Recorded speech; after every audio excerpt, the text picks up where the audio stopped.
5 of the most complimented men's designer fragrances that you can find at department stores today. I know what the culture is like around niche fragrances and sampling, and I know a lot of people just want to go to their local mall and walk into a major department store, whether it be Macy's or Sephora or Ulta or whatever, and sample fragrances right on the spot. Maybe you're in a time crunch. Maybe you're going to a wedding or some other special occasion and you just need a new eau de toilette or eau de parfum. I've got you covered. These are 5 of the most complimented men's designer fragrances that you can find in a major department store today. I'll let you know what they are in just a second, so make sure to stay tuned.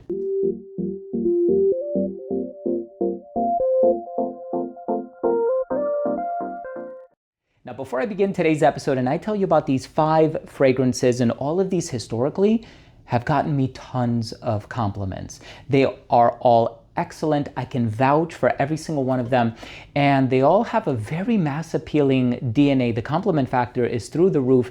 You don't have to believe me. Buy them for yourself or sample them for yourself and you'll see just how good they are. I want to start the video off first by saying that if you're a fan of fragrance related content, and of course if you love smelling your best, hit subscribe, hit the bell, and give this video a thumbs up for the algorithm. It would really mean a lot to me. So of course you can walk into any major department store. I will guarantee you that they will have these fragrances. They will have testers on hand. You can sample them, walk around the mall for a little bit, see how it evolves on your skin. And if you end up liking it after an hour or two, maybe grab a quick lunch in the food court, and then you can go back to Macy's or wherever and see if you actually end up really liking one of these. So the first one that I want to talk about, and this is my 3rd bottle of this, and I didn't open it yet because my 2nd bottle is still like half full. This is the original Dior Sauvage, the eau de toilette. There's just something about the eau de toilette, right? It has that bright citrusy aroma, the bergamot in the opening. It's a little peppery. It has that Sichuan pepper, the black pepper. It has that heaping dose of ambroxan in the dry down. And ambroxan is the synthetic counterpart to ambergris, which of course is an animalic ingredient. Ambroxan is completely synthetic, synthesized in a laboratory using petrochemicals. So of course it's something that can be used en masse, if you will. This is such a huge compliment getter, the best-selling designer fragrance of 2024, no doubt, right? Like, this is insanely popular, insanely successful. And of course, my personal preference would be the parfum version, just because it strikes a nice balance of being fresh, but it also has this elegant, sensual personality. But if you're just looking for compliments, I would say the eau de toilette is the way to go. Historically, it's done so well. Now let's bring something a bit more floral into the mix. Now, I've always spoken about the original Gucci Guilty, and for good reason. I think it's such a great citrusy orange blossom type of a scent with a hint of violet, and it has this woodsy dry down. It's very elegant, it's very professional, but it also has this casual personality about it as well. Well, last year in 2024, they came out with the Gucci Guilty Love Edition. The women's bottle kind of has like this periwinkle hue. This is more on the bluish side of things, and this is such a gorgeous scent. Yes, it's a little different from the original Gucci Guilty. I think the violet has been amplified a little bit. If you smell it in the air, it's just gonna smell like Gucci Guilty. When you do a true side-by-side, you juxtapose the two, I think the differences become a lot more apparent. But Gucci Guilty Love Edition, huge compliment getter. And also for compliments, please prioritize sampling Gucci Guilty Black. Gucci Guilty Black is also incredible. Let's move on to the next one. Just because we're on the topic of orange blossom, I put these 2 side by side. So this is Myself Le Parfum by Yves Saint Laurent. Now this is a beautiful orange blossom fragrance, except the main difference with this one, and that sharp citrus in the opening really gives it away, because when you try the 2, you'll see there's a specific sharpness that you're going to get from Myself, the original, and the Le Parfum version, that you're not necessarily going to get from the Gucci Guilty, but it also has this amber and vanilla in the dry down. So not only is this a huge compliment getter, the performance is better than the Myself, the original, and so you're going to get a few more hours of longevity. It's quite negligible, so I think it's only like 1 or 2 hours of longevity. I know it's a big deal for some people, not for everybody, but the compliment factor is still there. So if you're looking for something that is going to do immensely well in the compliment department, just an absolute no-brainer. I've recommended this to a number of gentlemen and women who said they wanted to buy it for a significant other or a guy in their life, and they have all been very satisfied with this purchase. It's just such an easy to wear fragrance. I recommend it all the time, especially when we're considering modernity. And what does that really mean? I know it's a nebulous term. Some people find it silly, but I know certain DNAs like Christian Dior, I mean, this has been around for a number of years now, right? So this, according to a lot of people's sentiments, is a little quote unquote played out. So here you're dealing with something that is quite new, right? So it has this newness factor about it. But anyway, it's a phenomenal designer fragrance, huge compliment getter. You can't go wrong with Myself Le Parfum by Yves Saint Laurent. Now, I also want to talk about this next one, which is also not new.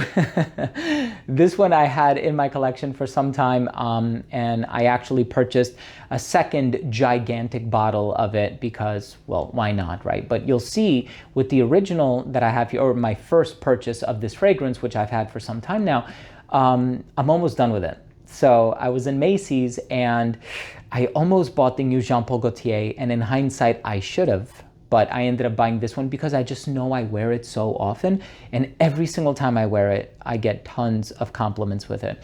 And this one by Chanel is Bleu de Chanel Parfum. Now, I'm only waiting for like a Rouge de Chanel or a Vert de Chanel. I hope the brand does something like that soon. I know people have been toying around with that idea on Facebook for such a long time now. But the grapefruit, the citrus, the incense, it is mysterious, it's sleek, it's masculine, and it has this really iconic DNA about it. I mean, everybody knows about Bleu de Chanel at this point. The eau de toilette is going to be a bit more diffusive, so it's going to be a bit louder, not as long lasting. This one is a bit closer to the skin while still not being quiet by any stretch of the imagination, but the longevity on it is very good. So I personally get between 8 to 10 hours, but I also heavily apply on fabrics, right? So I spray it on my shirt and I find myself getting whiffs of it all day long. I was at an event in New York the other day and I sprayed it on right around noon. I didn't get home until like close to midnight, and I was in the Uber and I'm smelling it on myself, and it smelled like I had freshly applied it. So I think it's a matter of skin chemistry for some people, but as a bonus, if you can spray it on fabric, you'll see that you'll be able to smell it throughout the day. Now, the fragrance in the #1 spot, and of course it's all subjective, this one also has a super high batting average as far as compliments go. It is a new release, so I think a lot of people are going to be overjoyed by the fact that they're not necessarily going to smell like everybody else. I also really appreciate this one because, okay, the longevity is average, but it utilizes a note that tends to get compared to another more popular niche fragrance, which in this case is, I thought I had it over that shoulder, but I guess I have it, oh, right here, Creta Ventus. And so it has pineapple in it, right? This one, on the other hand, doesn't smell anything like Creta Ventus, which made me very, very happy. I'm glad that they're not riding Aventus's coattails the way so many other fragrances have done, although some of them have taken it in a more unique direction like Blockade by Mind Games. But the fragrance is Polo 67 by Ralph Lauren. And I really enjoy this fragrance. So I personally have 2 bottles of this now. This is an amazing fragrance. It is brand new. So once again, you're not going to smell like everybody else. So these 2 fragrances are the ones that you're going to wear or purchase if you want to prioritize uniqueness and originality. I'm not saying it's groundbreaking. It's not the most original fragrance on the market, but it has this mass appeal about it that is unmatched, right? Of course, when you wear Dior Sauvage, you're going to be encountered by a lot of people who will say, damn, you smell good, right? But with this one, you're going to get that reaction, but they're going to know that it's not Dior Sauvage. You know what I'm saying? So I think a lot of people are trying to avoid the comparisons being made, or the, I don't know what to call it, the ascertaining of the fact that you're wearing Dior Sauvage. You know, I think a lot of people, they want to wear something that's new, right? They want to prioritize novelty, and they want to smell different from what every other bloke is wearing. Check out Polo 67 by Ralph Lauren. All of these are available in major department stores. I think Macy's, right? I purchased, yeah. Did I purchase all of them from Macy's? I think I did. So there you go. Maybe one of them I got at Ulta or something, but thank you so much for watching. I really appreciate it. I hope you enjoyed this video, and I hope you took something of value from today's episode. And of course, if you did, I would really appreciate it if you would consider supporting the channel by clicking subscribe, hitting the bell, and giving this video a thumbs up. It would really, really mean a lot to me. I love you all so much for watching. I really mean that. Thank you so much for everything. I'll see you tomorrow with a new episode. Bye.